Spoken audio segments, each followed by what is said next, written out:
E fala galera, tudo bem com vocês? Nessa aula vamos conversar sobre os primeiros contatos entre os indígenas e os portugueses. Então vamos começar falando sobre os povos de Pindorama. Como vocês bem sabem, os portugueses eles não foram os primeiros habitantes das terras que viriam a ser chamadas de Brasil. Quando eles chegaram aqui, eles encontraram povos com cultura, costumes, organização social e línguas totalmente diferentes do que eles conheciam na Europa, na África e também no Oriente. Se calcula que em 1500, entre 3 e 5 milhões de nativos habitavam o território brasileiro.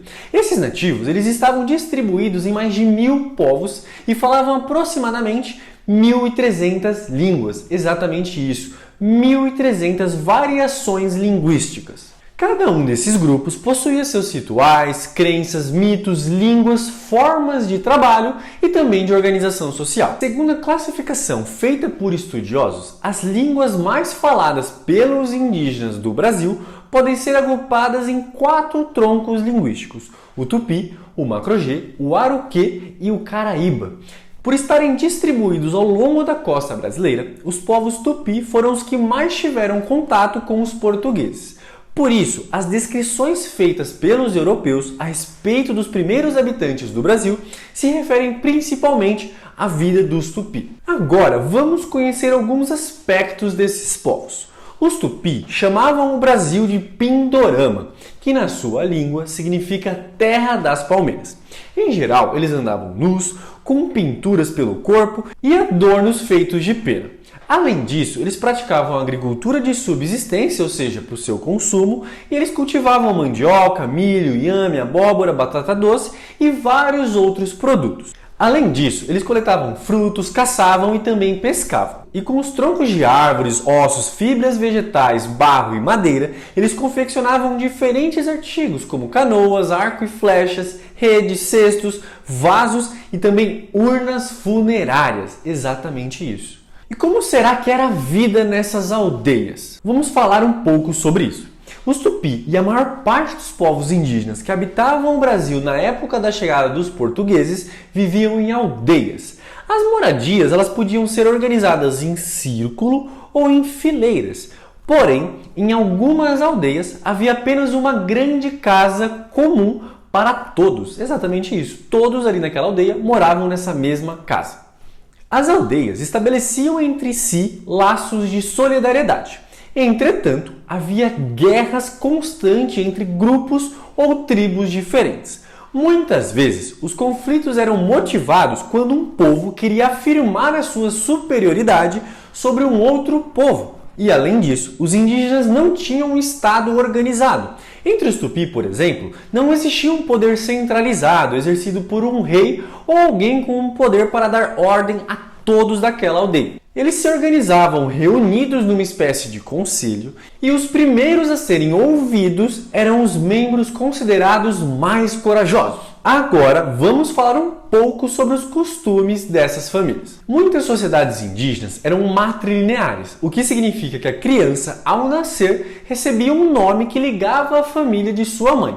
Em outros casos, o parentesco ele podia se estabelecer a partir do pai, ou seja, seria patrilinear. Os casamentos em geral aconteciam entre membros de uma mesma tribo. E em certos grupos, os guerreiros eles tinham o direito de ter mais de uma esposa. Um outro costume bem marcado em muitos povos é o ritual de couvade, que consistia no resguardo do pai após o nascimento da criança. Nesse período, pela norma do grupo, o pai não poderia trabalhar e deveria se alimentar de forma bem moderada, bem de leve. E essa prática demonstrava a importância do papel paterno no desenvolvimento da criança. E um outro detalhe é que durante 1 ano e meio, mães e filhos não poderiam se separar. Exatamente isso. E quanto às guerras indígenas? Vamos conversar um pouco sobre isso. A guerra era um valor central da cultura tupi, servindo principalmente para vingar parentes mortos pelo inimigo. Associado à guerra estava um ritual que era chamado de antropofagia. Nesse grande evento realizado na aldeia, o inimigo capturado no conflito ele era morto e devorado em uma festa ritual que tinha esse nome de antropofagia. Então vamos explicar um pouco melhor esse ritual. Primeiro, o prisioneiro, ele era levado até a aldeia, onde podia interagir ali com a rotina daquela aldeia. Além disso, ele devia ser muito bem tratado. Quando chegado o grande dia, os tupis realizavam danças e cantos rituais, além, é claro, de um grande banquete. Nesse momento, o inimigo era morto e os seus membros eram cortados, cozidos e divididos entre os membros daquela aldeia. E ser devorado em um ritual antropofágico era o destino digno da vida de um guerreiro. Isso porque, para os Tupi, os mortos em guerra iam para uma espécie de paraíso, onde estavam ali com seus ancestrais. E aqueles que comiam a carne do inimigo acreditavam que assim eles incorporariam a força, a coragem e o espírito valente daquele guerreiro. Agora, vamos mudar um pouco de assunto.